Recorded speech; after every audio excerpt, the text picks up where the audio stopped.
The advice and opinions expressed by the host of Autism Live and her guests are meant solely as suggestion and should not be in any way construed as child-specific advice. Any choices you make in determining your child's treatment are completely at your own discretion. Dr. Doreen Granpeesheh is the Dr. Doreen is an expert in autism. Doreen Granpeesheh. Dr. Granpeesheh. Dr. Doreen Granpeesheh. Dr. Doreen Granpeesheh is a visionary in the field of autism. Now you can ask her questions on Ask Dr. Doreen. Good morning and welcome to Ask Dr. Doreen on the Autism Network. I'm Shannon Penrod and I'm sitting here with the fabulous and wonderful Dr. Doreen Granpeesheh. Good morning. Good morning, Shannon, and good morning, everyone. It's great to be here. It's so great to have you back in studio. You. It's always great to have you no matter how we can have you, but it's extra fun when you're in studio. It's so nice when we're here together. And we're going to spend a lot of time with you next week. Yes, our marathon is starting. I'm so excited. I know. I can't even believe we're a week away. I used to, for a while I was saying it was like getting, throwing a prom. Yeah. And now I'm more like it's throwing a wedding with a bris, with a prom. There's a lot going on. It's interesting because, of course, you selected, we're doing, of course, for our viewers, our 44 hours of straight programming. Podcastathon. And, as luck would have it, the prevalence rates changed, and now it's 1 in 36. Well, we kind of said all along, Yeah. we've been saying on the show that we knew it was coming. Yes. And we committed that we were going to do 44 hours because of the 1 in 44. Correct. No matter what. But it's a kind of a big deal to me because, we're going to talk about this because it's our topic today because we had a question that came in about the prevalence numbers. But before I get there, let me pause and say that we're live right now on Facebook, YouTube, Twitter, and about a dozen other sites. Our fabulous Traven will show those to you as I continue to talk. Also want to let you know, not only are we live right now and you guys can interact right now, the live chat is open. In fact, I'm saying good morning to Andrea and to Liliana. So thrilled to have both of you with us live. And you guys can write in too. If you're on Facebook, YouTube, or Twitter, all you have to do is write in on that platform and it'll show up here. We have a new thing now too that you can also text us from your phone. That's awesome. I love that. It is awesome. So Traven is going to, because I'm still so new at it, I think it's info@autismnetwork.com is what you text, and you can text your questions in that way. Sure. It's still new to me, so forgive me if I'm not good at it yet, but we're trying to get it all warmed up for the podcastathon next week, so you guys can write in lots of different ways. But also want to say to you that not only do we do the shows live, but then they podcast, which means that you can download them. They're a free download wherever you get your podcasts. For the longest time, we were podcasting in both audio and video. Most of the time now we do it just audio. You guys said that you preferred that. But we want to let you know that these shows with all the sound and all the music and the visual are available for you in their full breadth on YouTube.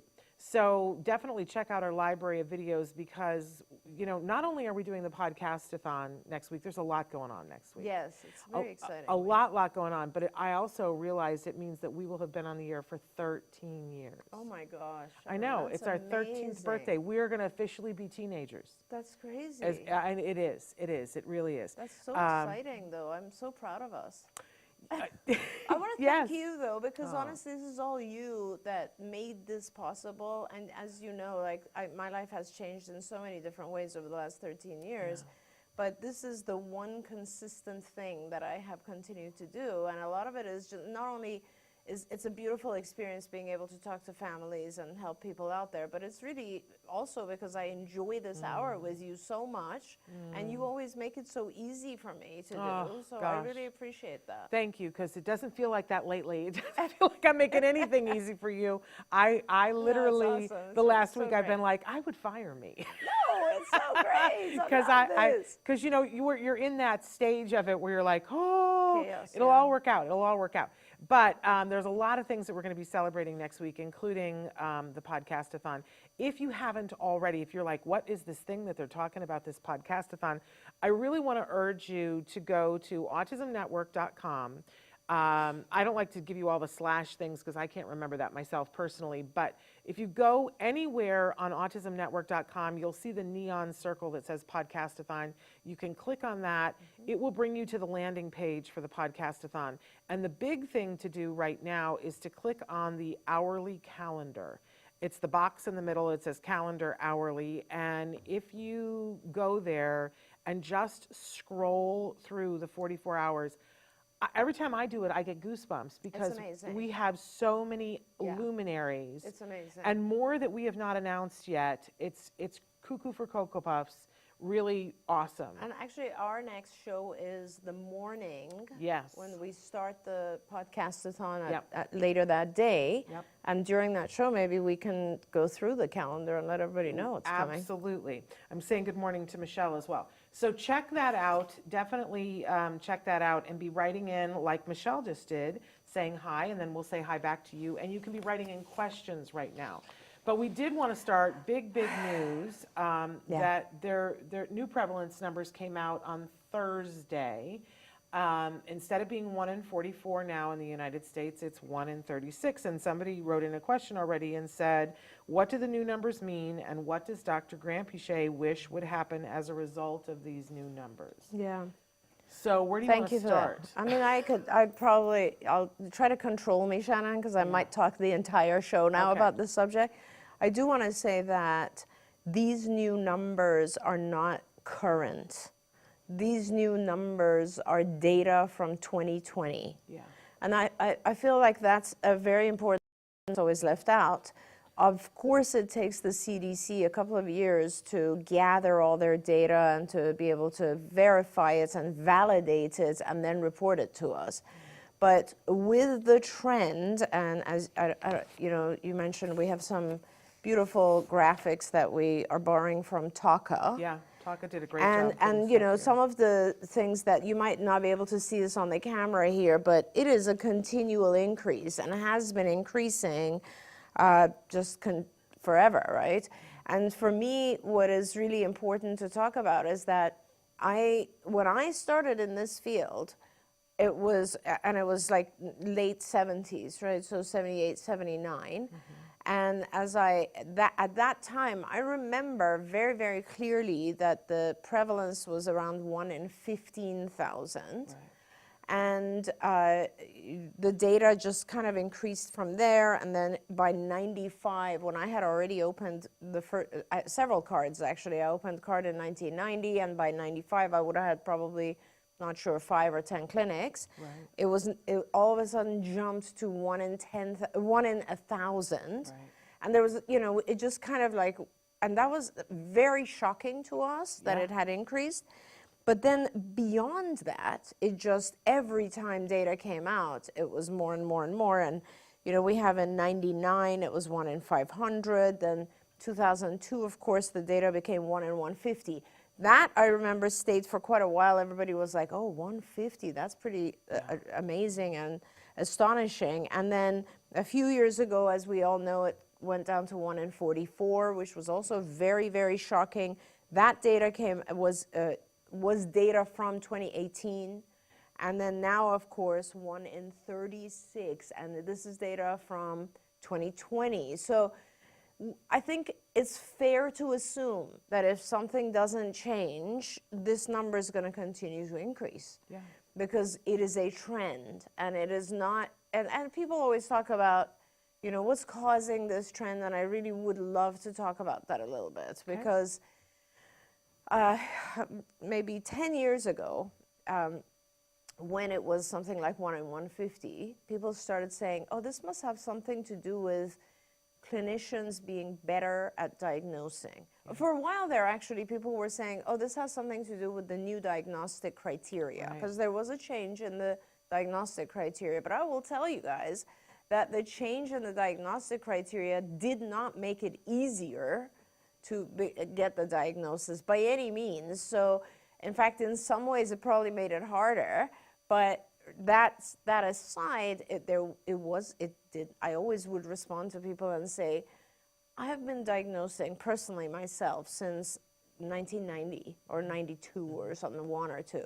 And why would people think that, clinicians suddenly became wiser to it? That's really not the case. Of course, awareness has influenced pediatricians, I think, a little bit, because their training did not involve a lot of training for autism. I mean, to this day, very soon, very shortly, I will be doing a training for pediatricians in South Africa to help with screening and diagnosis, because it's also increasing in other parts of the world. Of course.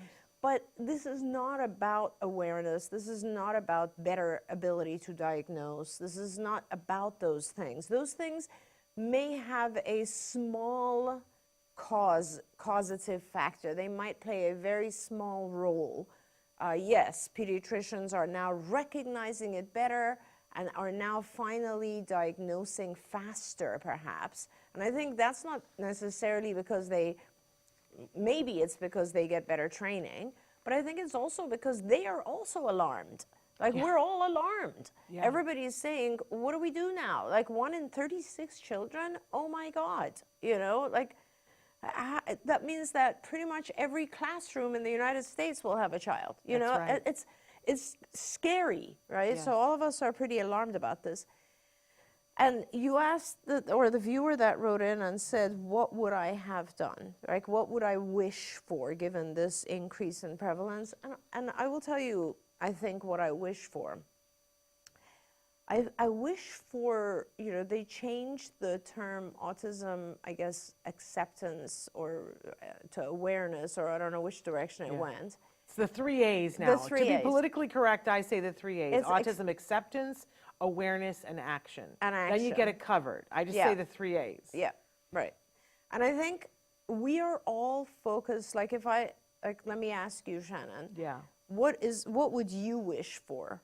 Well, I said this yesterday. There's so many things, right? But right now, I wish the talking point would be if one kid in every classroom is on the spectrum, then why haven't we fully funded IDEA?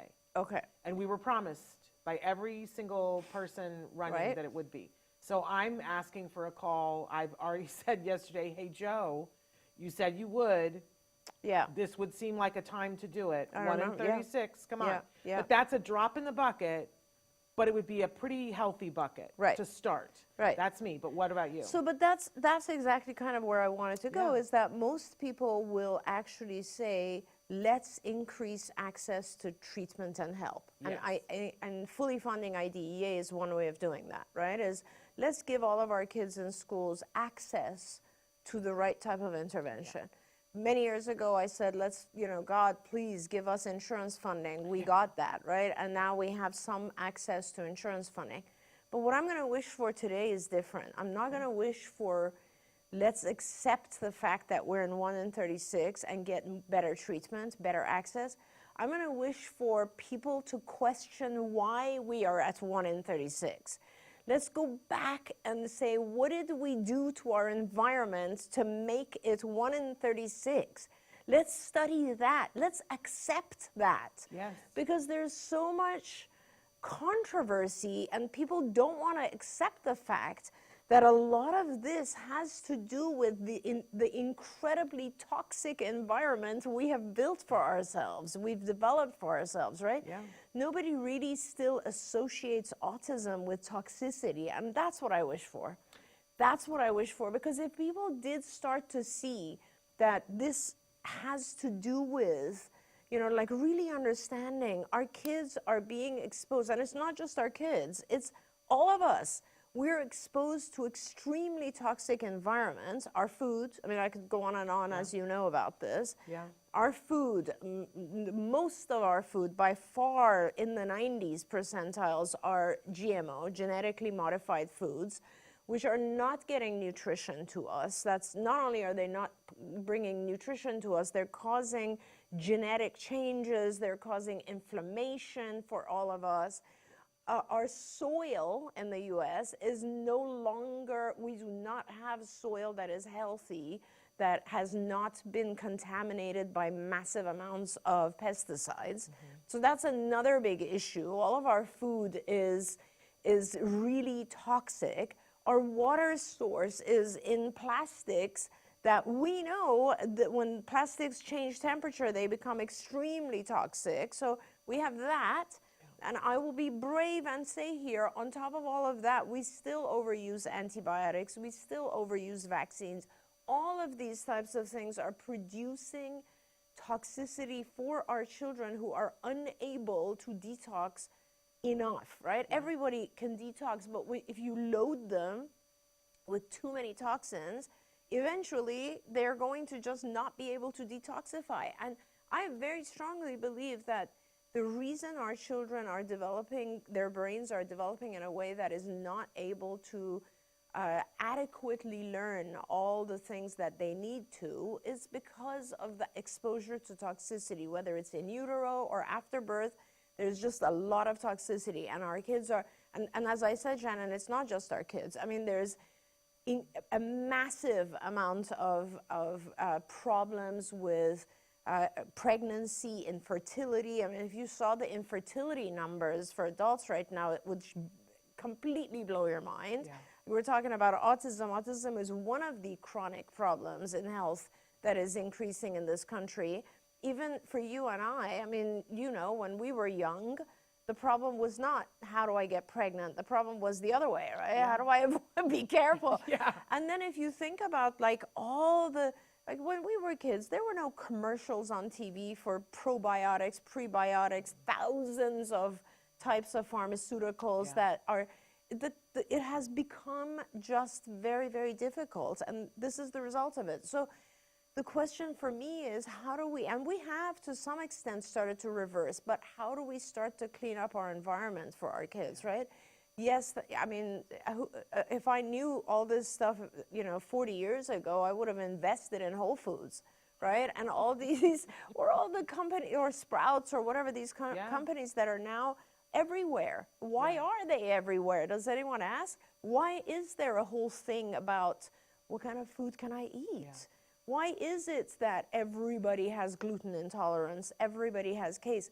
Those are the questions that need to be asked. People need to be outraged by this. Yeah. Not just kind of, you know, we're outraged by the fact that after this, there's not enough access to care. We need to be outraged and concerned. I have children who are in their 20s. I am very, very worried about them having children. Do you know what I mean? Yeah. It's become a crazy world. All of this makes me want to invite Dr. David Berger to be on the show with us again. We should, he's doing absolutely. Some amazing research about exactly what you just talked about. So, all right, David Berger, I'm going to be calling you.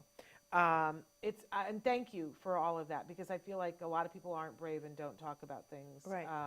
Right. But I know I said to somebody, I think I said it here on the air yesterday. I said if all of a sudden we were able to say that 1 in 36 kids were having a problem with coloring with crayons. Anything, absolutely. Oh my God, well said, Shannon. 1 in 36 kids having trouble, what wouldn't we do? Yes. What wouldn't we do? So absolutely right. Absolutely here we go. Right. We're saying good morning to Niles, who's watching us for the first time live, which is very exciting. And then next week, you're going to get the opportunity to watch us live for a lot of hours.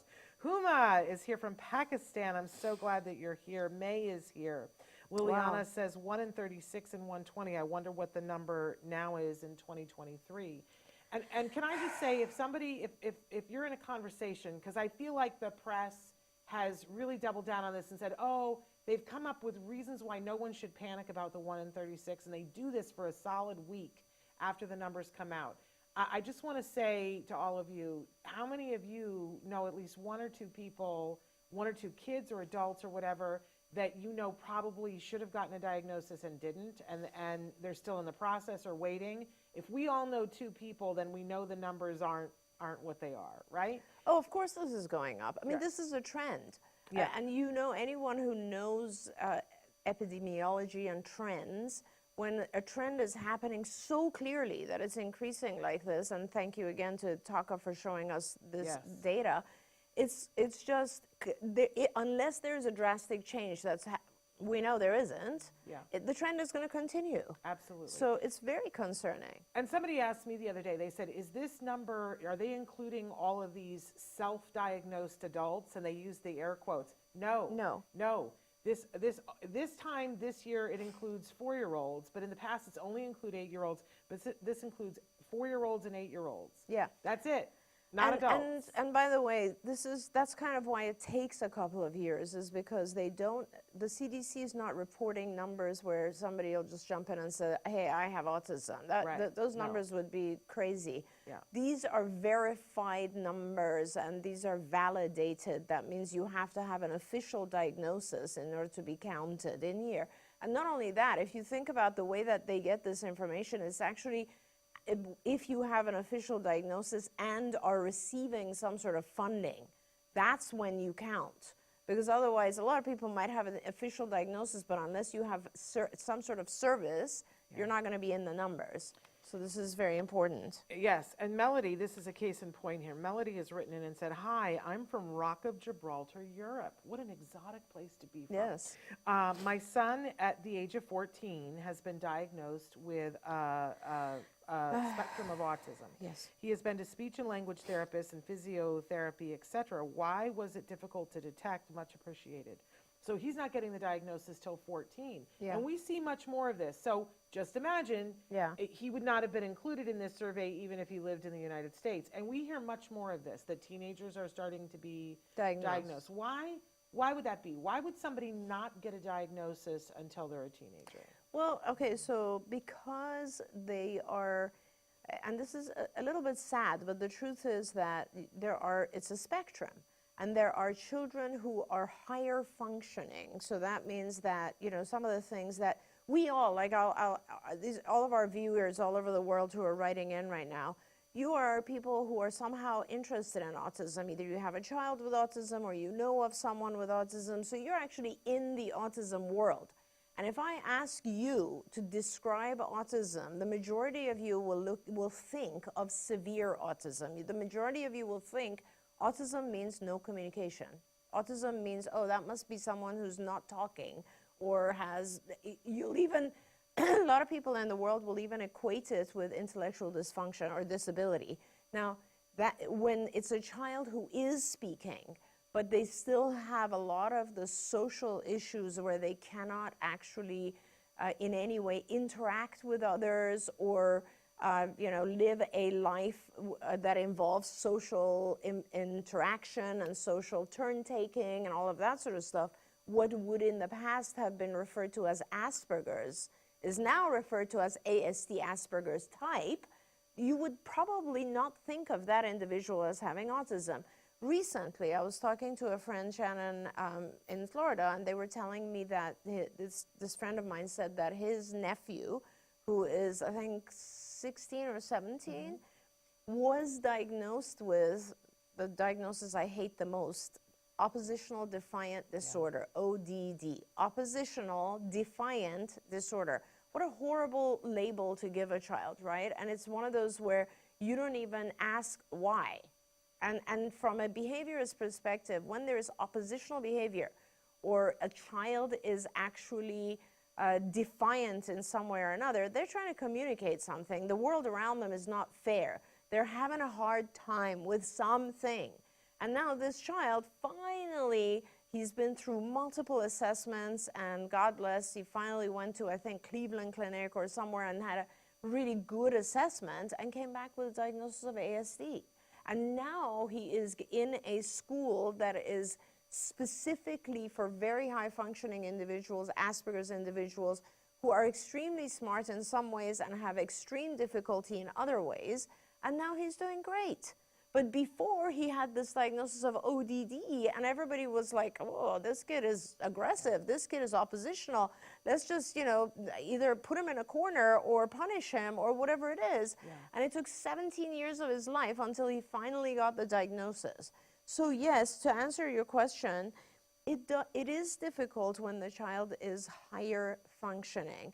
Well, unfortunately, what happens a lot of times is no one considers it a problem until it actually becomes an out of control problem.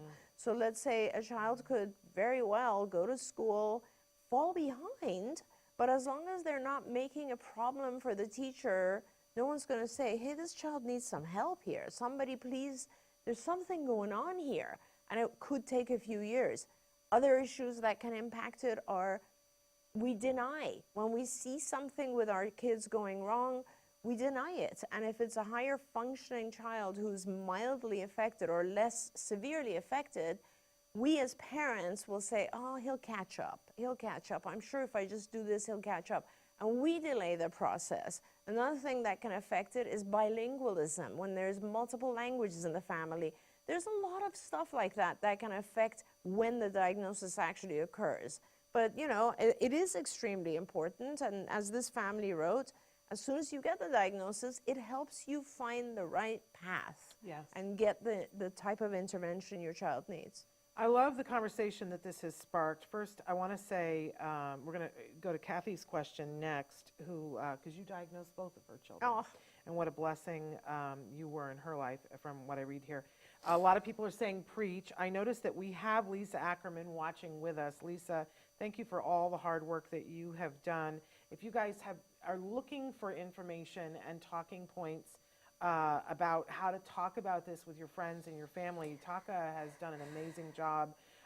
They actually had an article that was in Yahoo Finance, which you know, if you stop and think about it, that's brilliant. That Yahoo Finance is doing covering this prevalence. Let's talk about that sometime when we have more time. But I love, Lisa wrote in and said, challenges, Tylenol, prenatals are awful, diapers are toxic in addition to others listed. You know, we've talked before about the Tylenol here. Tylenol, of course, and Tylenol is actually a good one because it's one of the ones that, you know, our pediatricians will always tell us, give your child Tylenol after the vaccines. Before even. And that, you know, Tylenol is one of the things that taxes your system, your detox, your redox system. It puts such a heavy weight on your redox system and your liver that it is hard for a child to detoxify or eliminate, get rid of other toxins when you take Tylenol. It kind of makes your system hold on to those other toxins. And by the way, on that note of other things that affect this, another thing that affects this is our cell phone usage, right? And it's cell phones themselves, it's not about toxicity they're producing, but what they do produce, this web that has of cell phone usage and the web that exists because of that is causing our blood-brain barrier, the threshold that keeps toxicity away from our brains, to go down. So more and more toxicity will affect your brain just because we have this beautiful web of internet and, you know, all over us. And that's the other part of what we've changed. Craziness.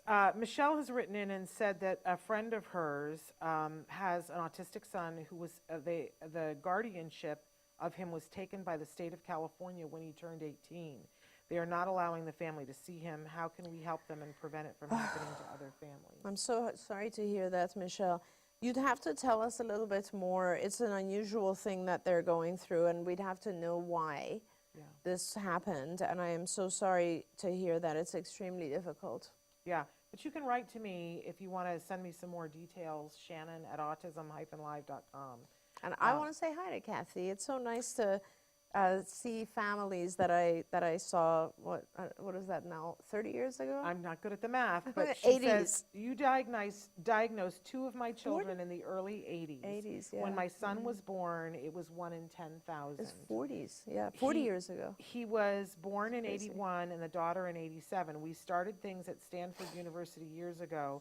The diagnosing eye you had for my daughter was astounding. When she was basically an infant on my knee, you said to me, watch her, sigh. Yeah, my gosh. But, you know, absolutely amazing that I've seen you do this many times, by the way, where one child is diagnosed and I've seen when you're not there, what happens as well. I have good friends that they had one child and they were busy trying to get all the services for the first child. Sure. And no one said to them, you should be watching the second child. Sure. Devastating. But I've seen you over the years, first child is diagnosed and you are absolutely fearless in saying to the family, and we're going to keep an eye on the second child. For sure. And sometimes that turns out great and they don't get the diagnosis. But I have been there when you know, when the mother is hysterical because you have said, no, this child now needs services. But I've also Yeah. seen those children soar. Yeah. Because you we caught got it them so so early. early, absolutely. And that's a great part of it too. Yeah, amazing. It's tough. And I always say that the parents of kids on the spectrum, you are an incredible army. Yes, You really amazing.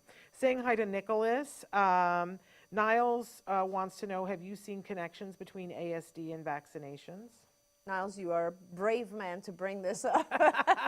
And, you know, this is a sticky wicket, right? Yeah, Because yeah. you're damned if you do, damned if you don't. Yeah, and no matter what you I've say. always stood by and said what I believe, which is, yes, I have.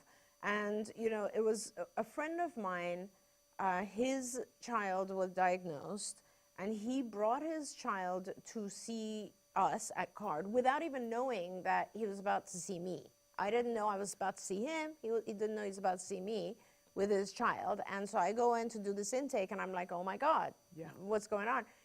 And so they obviously shared, this was the first time, they shared tons and tons of home video footage with me. And it's, you know, that was the moment for me, and this was a long, long time ago. As Lisa knows, we've kind of been in this world talking about toxins for such a long time.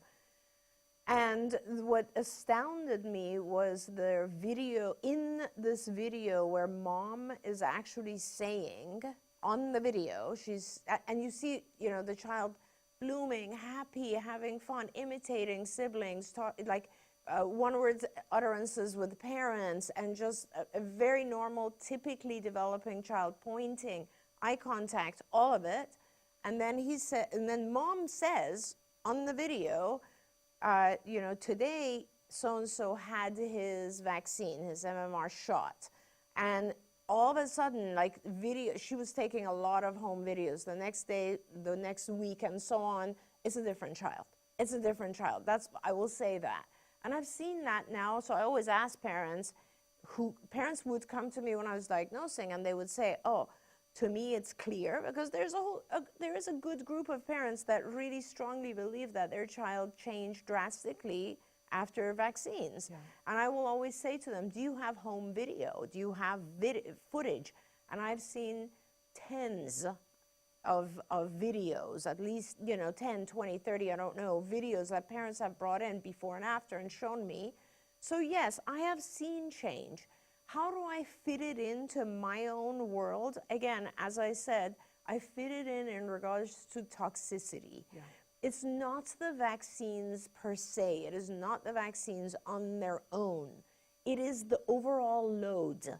And it's not just the overall load, by the way. It's the overall load plus the child's low redox, so the child's inability to detoxify as fast as he or she would have years ago or should be able to. So we start with a genetic predisposition of being unable to detoxify fast enough, and then we pour toxins on that individual.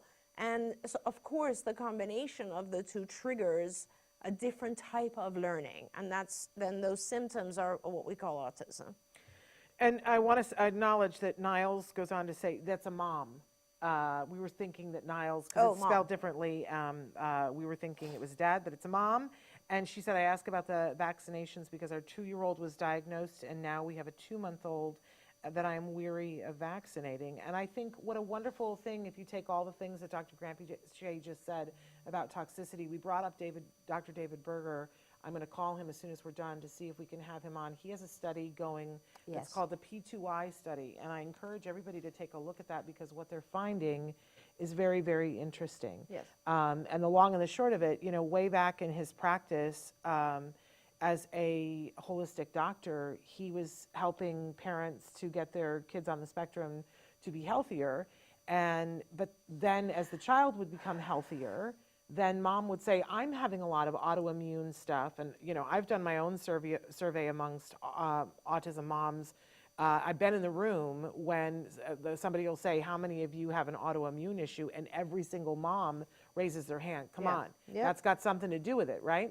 Exactly. But Dr. Berger said, well, all right, now I'm going to start treating the moms and see if I can get them healthy. And those moms were going on to have second children, 3 children, and they started to notice that, you know, there's a percentage that you know, you're like 18% more likely to have a second child on the spectrum if you have one, but the moms that he was treating were having kids that weren't diagnosed. Yeah. Yeah. And so then they said, we're going to put some funding in this and start to study thousands upon thousands of live births, and he's breaking the odds. There's something going on So there. I just wanted to let you know that, you know, the funding for this and the support for this comes from the Autism Forum, and Yes. I am on their board. There we go. And I love that organization because they produce support for such incredible studies like this. And I would love to have David on the show. and Yeah, talk we to need him. to have him on. But there are some results. We've done past It's shows. very important. We've done past shows with him and with Dave Humphreys talking Yes, about the Dave, P2I exactly. From Kirkman Labs. So you guys can look that up, but we'll invite him to come back on to talk about it because it's absolutely amazing. And it isn't just if, you know, for the mom who's worried about, well, I've already given birth to the child. You know, at any point along the way, whether the child is born, whether the mom is thinking about getting pregnant, there are things that Dr. Berger has found that will help for things to go well. Absolutely. And not just Absolutely. for autism, by the way. No incidences of childhood cancer, no incidences of childhood diabetes. Yep. I mean, it's amazing, you go. guys. So there we go. We'll get you that information. Okay, let's get to some questions here. By the way, Christy says, as an educator, I can vouch that these numbers are accurate. We are seeing it more and more. Unfortunately, in Canada, there is little support for educators, families, and children. true. It breaks my heart. So Yama, sad. we're so thrilled that you're here. She says, I love your show. So helpful, face-to-face, face, red heart shape. Yes. Melody says, thanks for answering my question. And Michelle is commenting that for her family, you made the comment about a lot of times people think about autism and that, you know, they're thinking high functioning or low functioning. For her family, they're dealing with a little bit lower functioning. And she's going to message me the information. Melody also says, well, they did that with my son, might have ODD, but we are waiting for my son to have a proper assessment. But here in Gibraltar, there is Yeah. no one that's specialized for it. I know, and that's another part of this is that, you know, we really don't, we focus on a lot of different areas, but we don't have enough people who are assessing. There's no question about that. I just had a conversation with our clinics in Saudi and was talking to them, and, you know, they're very fortunate to have some assessments and some psychologists who are doing this, but it is starting to increase pretty significantly all over the world, and it's very hard to get the right assessments, and that's vital. Yes. Melody says, what do they look for in genetic testing for autism? Oh, so they're looking for a lot of different things. So one whole area that, and it's nothing that we have talked about. Let me just be clear about that. It would be very unusual. I'm only aware of 2 centers in the country where they would actually look at things like detoxification or redox cycles. Right now, all the research that's going into genetics is trying to identify the combination of genes that must be present for autism to be passed on. And they have identified some of the genes. I'm not sure exactly how many right now. Last I knew, there were like 6 genes that had been identified. But scientists think that there's going to be a combination of anywhere between 20 to 30 different gene mutations that contribute to this kind of the full picture of autism. So we haven't really identified all the genetic components yet. But what is also happening right now genetically in genetic research is they're coming to realize individual other genetic disorders that resemble autism to the extent that, like Angelman syndrome, there are syndromes that have been identified, and some of those kids are actually being diagnosed with autism because the symptoms are very similar. And autism is one of those, you know, unfortunately is still being diagnosed based on symptoms alone. So what they're trying to find out is if there is a way to identify autism by genetic composition. And if they could do that, obviously, then like Down syndrome, for instance, they would be able to perhaps develop a test that would be able to tell you in utero if your child will have autism, which, you know, some people say that's kind of risky because it's like Down syndrome, you know. once you have access to the amniotic fluid and amniotic fluid, and you can actually see if someone is going to have Down syndrome, there's elected abortions that occur as a result of that. And we don't know. I mean, the same thing could happen here. I don't know. But the bottom line is, it is very vital for autism for us to know early as possible. As Shannon noted, one of the benefits of us watching the second sibling is that if we see any signs of this, we are able to really react quickly and start modifying everything. Modifying exposure to toxins, modifying diet, increasing early environmental stimulation, and also just giving them access to interventions that could turn things around very quickly. Yeah. I love everybody wants you to be where they are. J&B would like for you to be in Reno. I know if I could clone her, I would, J&B. Anna wants to know, at what age is it safer to take in your child to the dentist with anesthesia? We have taken him many times to the dentist, but he needs a deep cleaning, but he will need to be sedated. I had read that anesthesia is hard on the body and causes intellectual delays under the age of 4. He has had some anesthesia in his body since he was in the NICU for 6 months and multiple surgeries. I don't know how much longer I should wait for him to be sedated. He is 6 years old. I don't know, unfortunately, enough about the effect of anesthesia. If I did, I would tell you. I don't know. I think just listening to everything you said, if it was my decision, I would probably do as much research as I can on the effect of anesthesia on a child, on a young child. But I would also then probably only use it for situations that are very absolutely necessary or dire, right? So I wouldn't do it for cleaning. Yeah. But I would do it if there was a severe cavity that was affecting the child's behavior and causing pain. But if it ends up that there's a cavity, like, couldn't they do more than one thing at the same time? I know nobody likes to do that because of insurance, but if you end up needing it for one cavity, then surely they could do the cleaning at the same time. At the same time, and do the benefit of it. Absolutely. JNB wants to know, do you feel auditory processing disorder is separate from autism?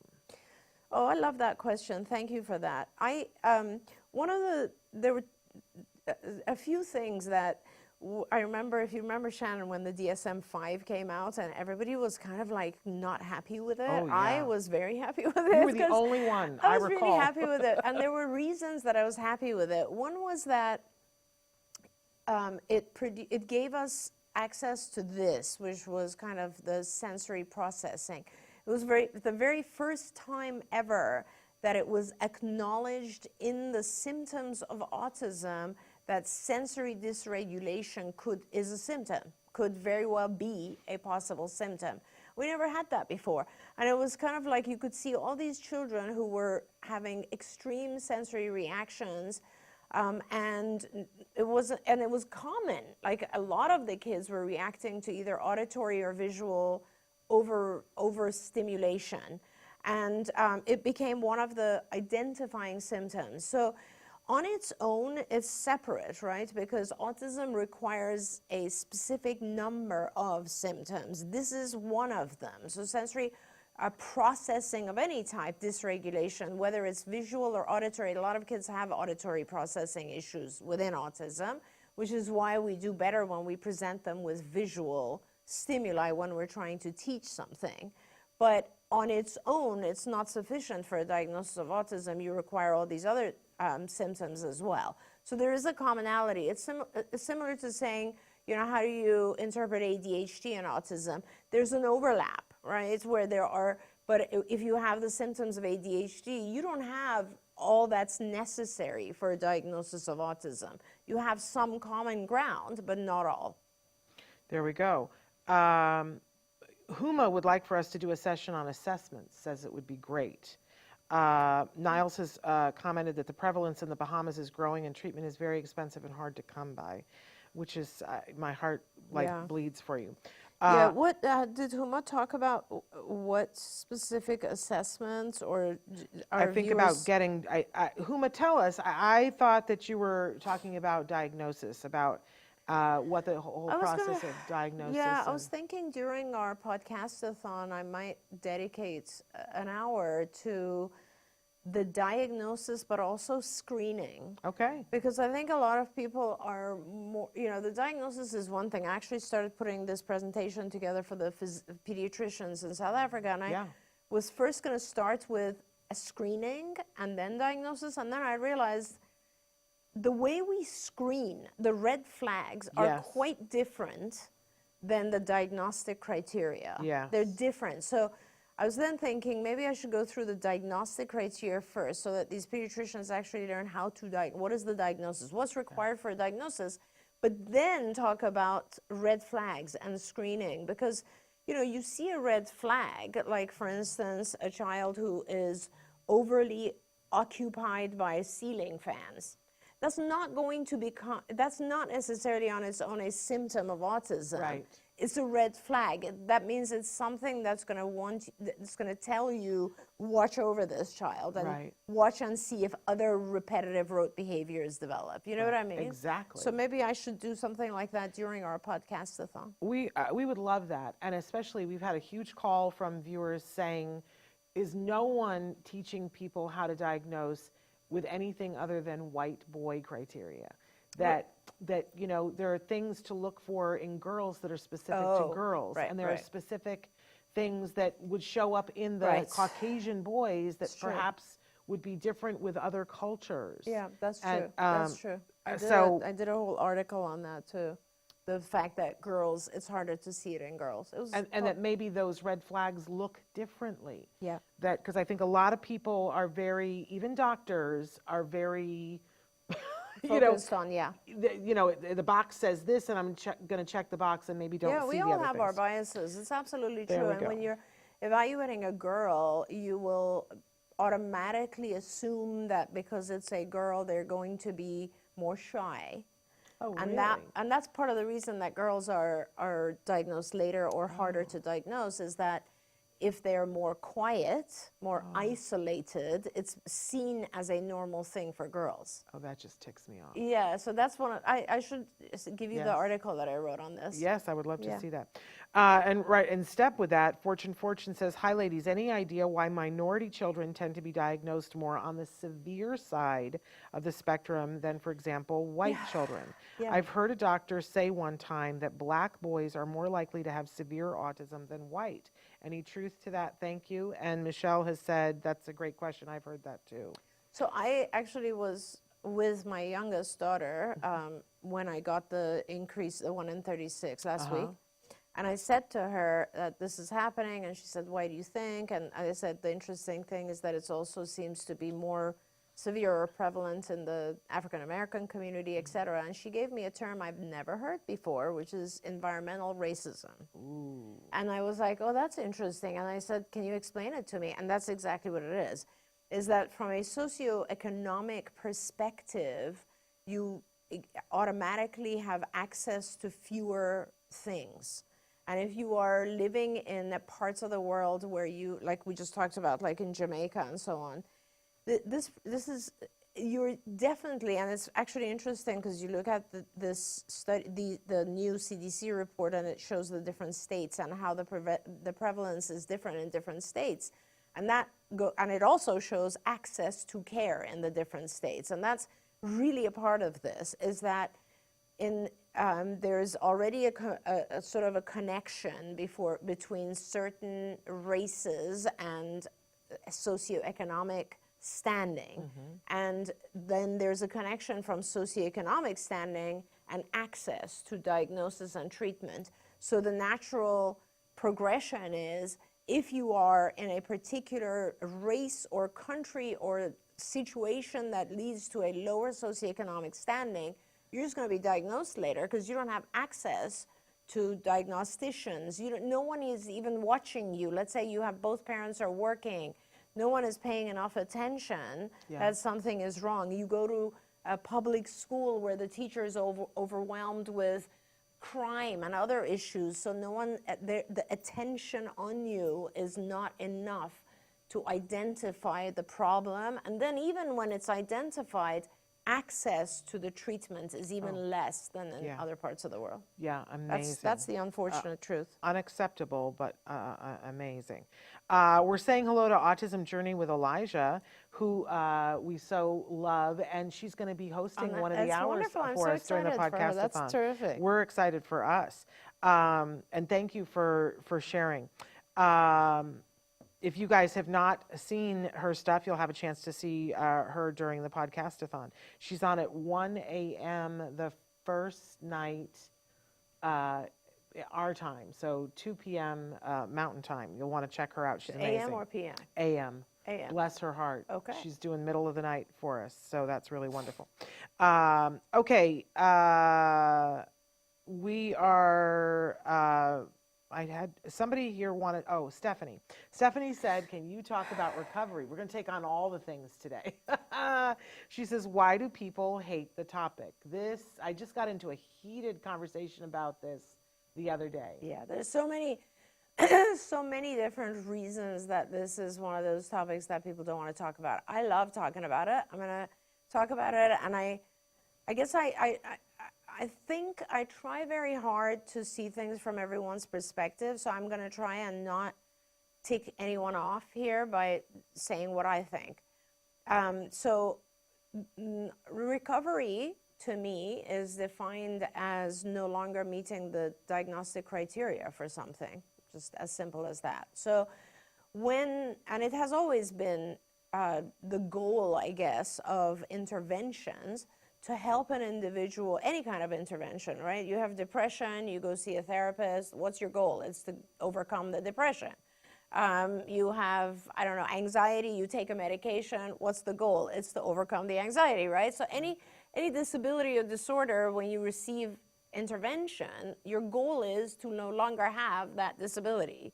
Otherwise, you wouldn't be getting intervention. Yeah. So with autism, we do all these interventions because what we're trying to do is help the individual gain skills enough for them to be able to live within normal society and thrive as much as possible. So if I can teach an individual to live within normal society and be able to adapt, but my teaching is also able to get this individual to not just live within and survive and adapt, but thrive. Like, I am able to teach someone so well that once they integrate in school, they'll be very popular and they will have great grades and they'll go on to be some amazing person. I'm going to do everything I can to teach that to this individual, right? And whether or not it's recover, overcome, remediate, I don't care about the terminology at all. To me, it's about teaching the individual to gain skills to thrive through life. And as a psychologist and as a behavior analyst and as everything, as a clinician, that's all it is about for me, is to help every individual do as the best they can in life. And I wish someone did that for me. I think it's a gift. So people who are on the spectrum themselves find it offensive for us to say the word recover, because it makes them feel like we're saying there's something bad about them that they need to recover from. So if that's an offensive word, no problem. We can use different words. The bottom line is, if an individual is diagnosed, that means, by definition, you won't get a diagnosis of something in the diagnostic manual unless it negatively impacts your life at home and at work or school, right? Two environments. And so clearly, when a child is diagnosed, that means that they're not able to go to school or gain friendships. They're also not able to follow instructions or take care of themselves or communicate their needs or whatever it is. It is negatively impacting their life. So what do? We go in and we try to change that and teach them skills so that it no longer negatively impacts. If an individual chooses, or when they're a child, their parent chooses not to get any kind of intervention, and they would like to live with the symptoms of autism that they were diagnosed with, that is obviously their choice or their guardian's choice. That's their choice. But those who choose to receive intervention, then obviously our goal is to teach them as much as we possibly can so that they can thrive. In some cases, if they are learning fast enough and not debilitated enough by, severely by the autism and other factors, then we're very blessed, all of us, in that we can actually help the individual completely overcome all of the symptoms and live not just a normal, neurofunctional life, but also thrive. And those are the individuals that in the past we have referred to as recovered, obviously. But, what it really means is they no longer have symptoms that would classify as autism. There we go. It gets very emotional. It gets It's very emotional, yeah. because part of it is how you identify things. Yes. How you identify yourself and how you identify things. And it's such a sticky wicket, and I'm always trying to be mindful of, because there are many individuals who are very, very proudly will say, I am an autistic. Yes. And it is their identity. Yes. And anything that is contrary to that feels like you are saying to them, who you are is not good enough or different, or Yes. and we want to change that. And I know who you are and I know who I am, and we love these individuals and don't want to change anyone. So Correct. for me, I have to put it into the education bucket. Yes. That I sit here today in front of you and I cannot speak Chinese. Yeah, yeah. And if I were to go to China, I would not be able to communicate. Yeah. And so but if you teach me Chinese, it does not change who I am. Exactly, And Shannon. it doesn't make me any less, Exactly. any different, but now I have a way that I can communicate in China. Absolutely. And you said it, you always bring like a certain level of depth to this, which is why I love doing this with you, because you are also a parent who experienced this and went through it. And Yeah. to me, as a behaviorist and clinician, it's easy to say, oh, they're just these symptoms and we're trying to teach you to overcome them and so on and so forth.